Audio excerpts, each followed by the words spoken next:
तुम कोई महात्मा गांधी हो? नहीं सेठ जी, ये पवित्र नाम इस तरह मत लीजिए। मेरे लिए ये सौभाग्य क्या कम है कि जिस धरती पर उनके चरण पड़े हैं उसी धरती पर मैं भी रहता हूँ, उसी हवा में मैं सांस लेता हूँ। मेरा और उनका रिश्ता सिर्फ इतना है सेठ जी कि उनके बताए हुए सच्चाई के असूलों पर चलने की मैं एक कमजोर सी कोशिश कर रहा हूँ। तेरा ख्याल है, तेरा जमाल है, तू है। तेरा ख्याल है, तेरा जमाल है, तू है। मुझे ये ताबिश और दानिश कहाँ कि मैं क्या हूँ। वाह। लोग आते हैं, पूछते हैं, दिलीप कुमार का जिक्र होता है, मुझे लगता है वो कोई और है। अच्छा। वो मैं नहीं हूँ। वो मेरा अक्स जो है, वो अकबर इलाहाबादी ने जी अपने बेटे की तस्वीर को देखकर एक दफा एक शेर कहा, एक मिसरा लिखा हुआ, मिसरा लिखा उस पर, क्योंकि वो बेटा जब विलायत से बैरिस्टर बन के आए, केक खा खा के सवैयों का मजा भूल के। नहीं, वो तो एक मेम साहब को साथ लेके आए, निकाह पढ़ा के। घर में उनके एक इनकलाब आ गया जी। तो उस इनकलाब से इतने बेजार हो गए, वो जज थे खुद हाई कोर्ट के, तो उन्होंने तस्वीर पे लिखा, उसकी निकाल की जो ऐसे रखी थी कि तकल्लुफ बरतरफ, तकल्लुफ बरतरफ, तुझसे तेरी तस्वीर अच्छी है। तो ये अक्स जो है इंसान का, वो ज्यादा बड़ा हो जाता है।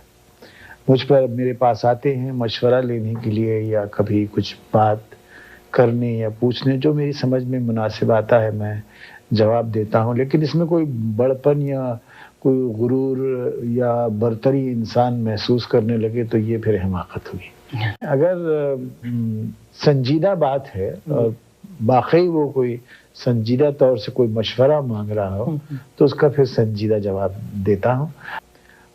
उसके रॉ मटेरियल पर आप आ जाइए कि वो नस्ल किस जमीन पे खड़ी हुई थी।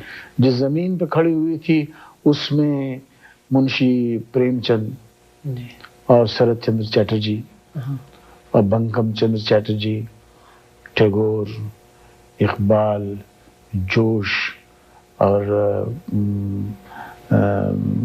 कन्हैया लाल कपूर, सादत हसन मंटो, इस तरह के लिटरेरी लोग थे। हमारे पास एक तहरीक लिटरेचर की निकल चली थी, बड़े बड़े असातिज़ा के गुजर जाने के बाद जो नए शायर पैदा हुए, गालिब और ज़ौक़ और मीर तक़ी मीर और निशात दाग़ के बाद जो लोग आए, वो लोग आहिस्ता आहिस्ता करके चले गए। ये वो एक ज़माना था जबकि हिंदुस्तानी लिटरेचर बढ़ रहा था, एक ऊंचा मकाम था उसका। मैं मखलूत हिंदुस्तानी से मतलब कि पाकिस्तान हिंदुस्तान तो एक ही मुत्तहदा हिंदुस्तान की बात। हाँ, लेकिन माशरा अब भी हमारा एक ही है। तो वो जो उस मकाम पर, उस ज़मीन पर खड़े हुए थे हमारे बड़े बड़े पिक्चर मेकर्स, डायरेक्टर्स, और उसी लिटरेचर के माहौल को रिक्रिएट करना था स्क्रीन पर।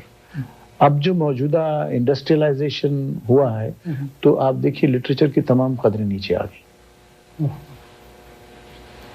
कि कहाँ कि वो माशरा के जो पूछा ये गुल ने कि क्या है सबात, कली ने सुनकर तबस्सुम किया, मीर तक़ी मीर कह देते हैं। और आजकल ये है कि वो लाश लटका दी मेरी कातिल ने घर के सामने, लाश लटका दी मेरी। मैं सुन रहा था एक दिन, एक कव्वाली हो रही थी, मुझे मेहमान खुसूसी के तौर पे बुलाया गया था और वो गा रही थी कि लाश लटका दी मेरी कातिल ने घर के सामने, कुश्ते बेदाद को रखा नजर के सामने, लाश लटका लाश लटका लाश लटका लाश लटका। तो ये जो तनज़्ज़ुल हुआ है हमारे माशरे को, ये लिटरेचर का है, क्योंकि लिटरेचर का फुक़दान है।